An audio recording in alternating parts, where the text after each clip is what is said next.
Bonjour à tous, bienvenue au Divan des Confessions. On a une grande surprise aujourd'hui. On va recevoir Madame Mathilda Naomi Salah Angela, qui est congolaise. Bonjour Mathilda, Bonjour, Monsieur Momo. Comment comment allez-vous? allez-vous? Ah, mais je vais très bien, merci. Et vous? Bien. Alors, première question, où êtes-vous né? Moi, il faut savoir que je suis née à Nyoki, qui est sous forme de village, mais à la province du Bandundu. D'accord. Donc, mon père, il a travaillé à Sodefort, qui est une grande entreprise, mais ils font tout ce qui est bois. Donc, il a été mité là-bas, dans ces villages, et c'est là que moi, je suis née. En fait, ils ont pris exemple sur Ikea. Oui, un Vous tout me petit parlez de peu. bois, De bois, oui, tout ce qui est bois, voilà, les donc meubles, etc., des etc. meubles, mais souvent c'était pour exporter cela à l'étranger. Avant d'arriver là, quel a été votre parcours scolaire? Ben voilà, depuis toute jeune, j'ai vécu un tout petit peu à Nyoki, mais j'étais encore plus jeune, donc 2 ans, impossible d'étudier.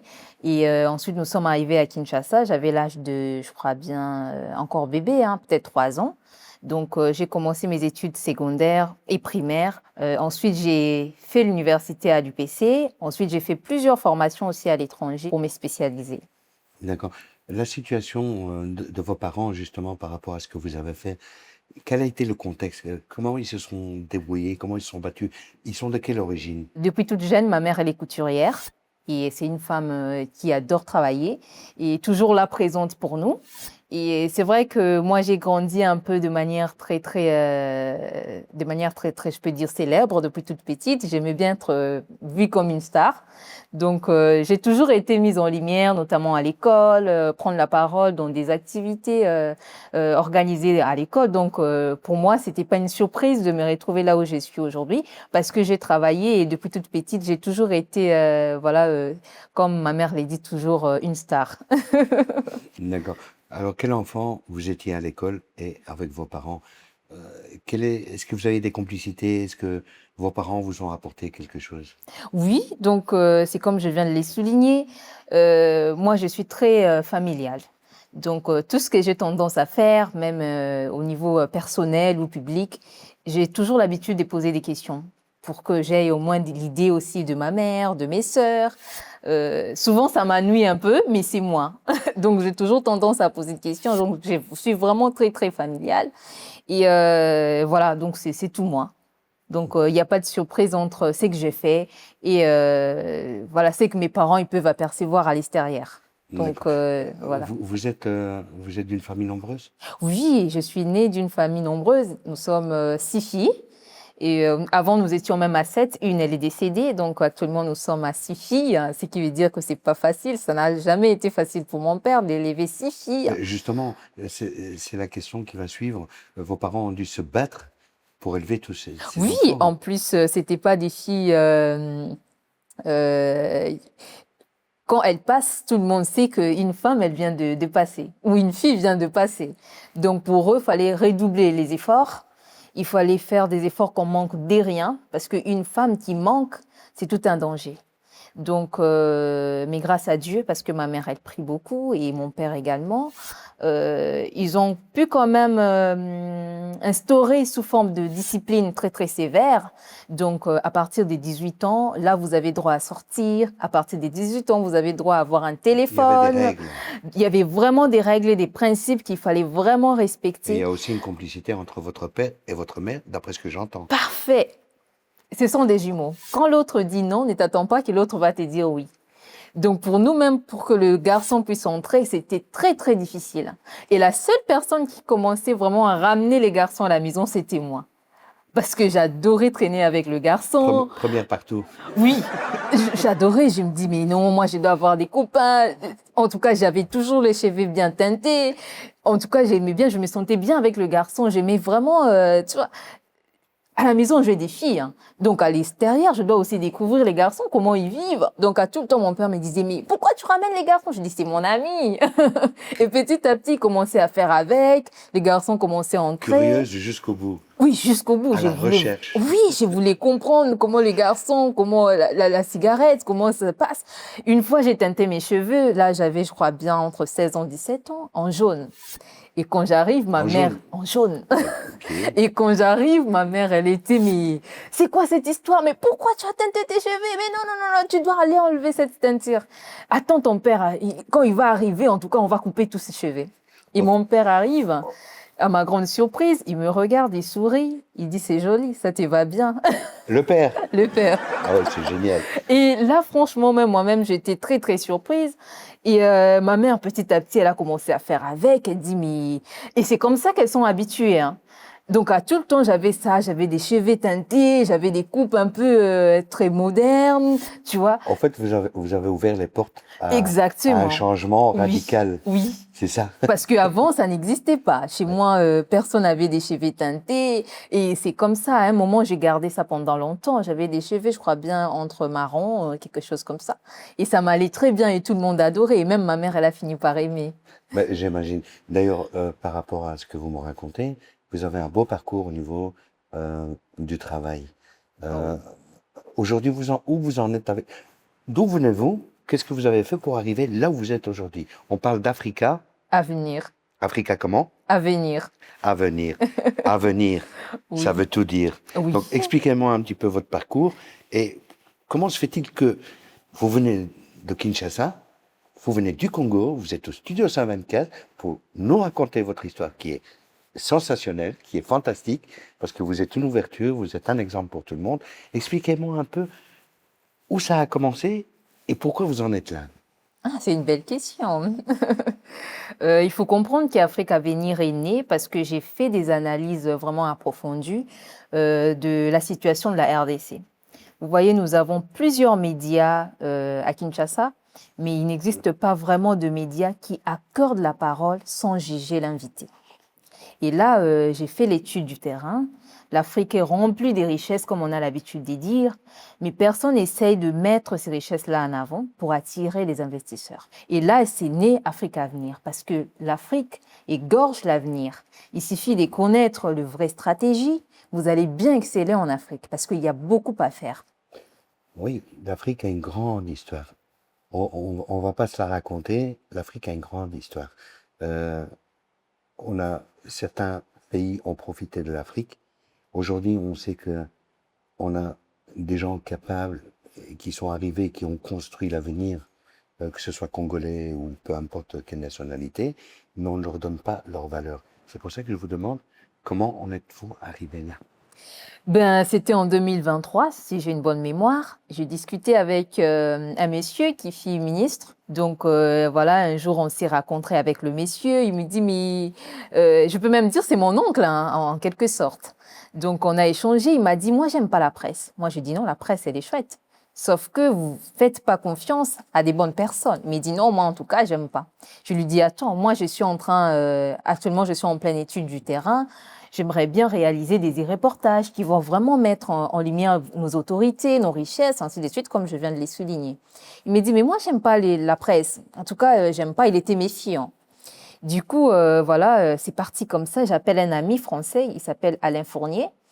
Et je lui dis, écoute, j'aimerais bien réaliser des reportages, mais à revendre à l'étranger. Il me dit, ah, des reportages, mais pourquoi les revendre à l'étranger? Je lui dis, oui, parce qu'ici à Kinshasa, voilà, il n'y aura pas moyen, parce que ici les chaînes sont commercialisées. Donc, quand vous réalisez vos éléments, pour que ça soit diffusé, vous devez payer l'espace. Il me dit, mais ça sera compliqué vu que vous n'êtes pas connu en Europe. Ce que je peux faire pour vous, c'est réaliser et puis essayer de réunir le fil pour que ça soit diffusé avec TV5. Parce que là-bas, quand même, ils vont acheter. Vous allez avoir un peu de sous. J'ai dit, d'accord, il n'y a pas de problème, on commence. Ben, on prend des jours pour faire l'étude de mon projet parce que j'avais écrit, mais pas de manière professionnelle, hein. J'ai écrit, mais c'était pas un peu bizarre. Il prend mon dossier, il essaye de l'étudier et là, on sort maintenant un vrai planning. Je lui dis, écoute, pour le moment, j'ai pas d'invités. Mon oncle, il veut pas m'accorder des interviews alors que lui, il est bien placé. Il me dit, ben, il n'y a pas de souci. Viens, moi, je vais voir ce que je peux faire pour vous. On arrive et là, on réalise l'interview avec M. Alain Fournier sur l'environnement. Et c'est comme ça que c'est parti. Moi, je peux même dire aux filles que j'avais que 50 $. Donc en euros, je crois bien c'est 35 euros ou quelque chose comme ça. Je paye 50 $ au vidéaliste et ensuite, voilà, on réalise l'élément et ça passe sur Internet. Et là, paf, j'ai eu sous forme de déclic parce que c'était génial, c'était saine, voilà, on s'est amusé. Et il m'a dit, mais non, t'as fait du bon taf, moi je vais te mettre en avant. Mais c'était difficile parce que j'avais pas de financement. Mais malgré ça, j'arrête pas, j'ai continué. Je trouve des stratégies, je dis non, moi je suis pas très connue, donc cette fois-ci, je dois aller vers les gens qui sont connus, qui sont les autorités. Parce qu'avec les autorités, vous allez réaliser des interviews. Ensuite, ils peuvent vous donner quelque chose. Et c'est quelque chose-là, si vous arrivez à épargner, ça vous fait un budget. À quelles conditions? À quelles conditions? À vous de leur convaincre de votre talent, de ce que vous allez leur apporter, de la visibilité. Parce que là, vous mettez en avant leurs objectifs et projets. Mais malgré ça, j'ai jamais lâché. J'ai commencé, j'ai continué en 2023, je crois bien à la fin 2023, j'ai rencontré un ami à Kinshasa, lui il travaille pour France 24. Il m'a dit non, moi je suis ici pour la semaine française de Kinshasa. J'ai dit ok, c'est quoi la semaine française? Il m'a dit non, la semaine française c'est sous forme d'une conférence qui réunit des hommes d'affaires français et congolais pour débattre sur des sujets qui peuvent apporter les développements durables en Afrique et précisément à Kinshasa. Je lui dis, ah, c'est intéressant, mais comment je fais pour participer, pour être crédité? Il me dit, non, je connais une dame à l'ambassade, elle va te faire entrer facilement. Et j'arrive, la dame, au départ, elle était un peu méfiante, mais quand elle a vu le travail que j'avais réalisé, elle était vraiment très touchée. Et après 2 mois, elle n'était plus en fonction. Ils ont ramené une autre femme. Oui, sous forme de rotation. Et la dame arrive, elle se présente, parce que je n'aimerais pas mentionner les noms de gens, dans les groupes, hein, parce qu'on a un groupe vraiment au sein de l'ambassade qui accompagne les événements de l'ambassade de France en RDC. Donc, la dame, elle s'est présentée dans les groupes. Moi, je regardais sa présentation dans les groupes, j'ai pris les numéros, j'ai écrit à la dame en privé. Et ce que j'avais fait, c'était incroyable parce que j'ai directement envoyé mon travail. Donc, j'ai envoyé mes réalisations. Elle me dit, mais non, j'ai beaucoup aimé.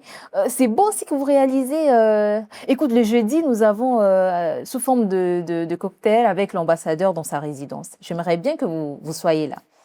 Donc, j'arrive à la résidence. J'étais bien habillée, toute belle, tout ça. J'arrive. Et on a réalisé l'intervention de l'ambassadeur. On a pris les images. Écoutez, quand vous faites un bon travail. Hein, mais tu avais une équipe derrière toi? Bien sûr. Oui. Et moi, mon équipe, ils savent, hein, je suis très dure. Il faut bien faire les choses parce que j'aime pas des erreurs. On réalise l'intervention de l'ambassadeur et quand j'envoie à l'ambassade, tout le monde était agréablement surprise. La qualité, elle était là, c'était clair, la vidéo, elle était courte, mais ça relatait l'image. Et là, l'ambassadeur a tout le monde, donc j'avais des messages, tout ça. Et là, j'ai enchaîné directement des contrats. J'ai enchaîné avec l'ambassade de Belgique sur l'immigration, le visa, parce qu'il faut savoir que actuellement à Kinshasa, pour trouver un rendez-vous, c'est vraiment un problème. Donc les agences, ils essayent vraiment d'abîmer l'environnement parce qu'ils vendent de rendez-vous. C'est compliqué. Et actuellement, c'est vraiment un sujet que je porte à cœur, d'apporter des solutions à la population, qu'ils arrivent eux-mêmes à faire leurs demandes, à rédiger leurs dossiers et voyager en toute sécurité. Parce que venir à l'étranger, ce n'est pas un luxe. Non, bien sûr. Donc, et surtout en Europe, c'est encore un problème. Il faut bien se connaître, il faut bien s'informer pour étudier, pour venir s'installer, pour se marier. Le système, Oui, et surtout ça, parce que beaucoup de gens ils pensent il suffit que je épouse un blanc, j'aurai une vie rose. Non, parce que tu ne sais pas qu'est-ce que le blanc l'a fait en Europe. De toute façon, est-ce qu'il y a quelqu'un qui peut prétendre qu'est-ce que demain va nous apporter? Là, c'est compliqué, c'est le Dieu. Voilà pourquoi il faut que vous soyez armés. Vous-même, vous devez être indépendant. Si on savait ce qui va se passer l'année prochaine, je pense qu'on pourrait avancer beaucoup plus vite. Beaucoup plus vite. C'est super parce que par rapport à tout ce que vous m'avez dit aujourd'hui, d'accord, où en êtes-vous et quelles sont vos intentions dans l'avenir? Ben, aujourd'hui, je suis encore, je peux pas dire que je suis en train de me chercher, mais je vais dire que je suis encore bébé dans ce que moi je vais... Cherchez pas, on l'a trouvée, elle est là. Je peux dire ce que moi j'aimerais faire dans l'avenir et ce que je fais aujourd'hui, je peux dire que je suis encore un bébé de 3 ans. Parce que j'ai des ambitions bien précises que je n'aimerais pas mettre... J'adore le bébé de 3 ans. Vous avez quel âge? Mais non, on ne demande pas l'âge d'une femme quand même, hein. Vous allez faire fuir mon fiancé. Vous venez de me le dire 3 ans. Mais oui, j'ai 3 ans aujourd'hui. Je plaisante. J'ai 3 ans aujourd'hui. Donc voilà. Et aujourd'hui, tout ce que je porte comme message pour toutes les femmes et les hommes les femmes ou les hommes, parce Vos que oui, origines, les Congolais, les l'Europe, Congolais, les les enfants, Africains, les- le blanc, c'est vraiment dans un monde où nous sommes connectés H24 sur les réseaux sociaux. Restez vous-même. Vous savez que les gens ne savent pas que la plus grande richesse qu'on a au monde, c'est notre jeunesse. Oui, mais qui demande préparation. Tout demande une préparation. Oui, Tout. Tout ce parce qu'on que veut sans faire. préparation, notre jeunesse risque d'être perdue. Ok. Donc ça, c'est le premier interview qu'on a fait tous les deux. Je Oui. pense qu'on va se revoir. Bien On va sûr. parler un petit peu de l'avenir. On Oui. sait qu'aujourd'hui, il va y avoir un partenariat avec le Studio 124. Bien sûr, avec Vous plaisir. repartez demain. Oui, je repars demain pour la France parce que j'ai d'autres contrats à finaliser, le montage avec les universités et parce que voilà, j'invite beaucoup de gens à suivre nos reportages sur les études concentrées aux étudiants africains à l'étranger parce que c'est beau de venir étudier en Europe, mais ça n'a jamais été facile.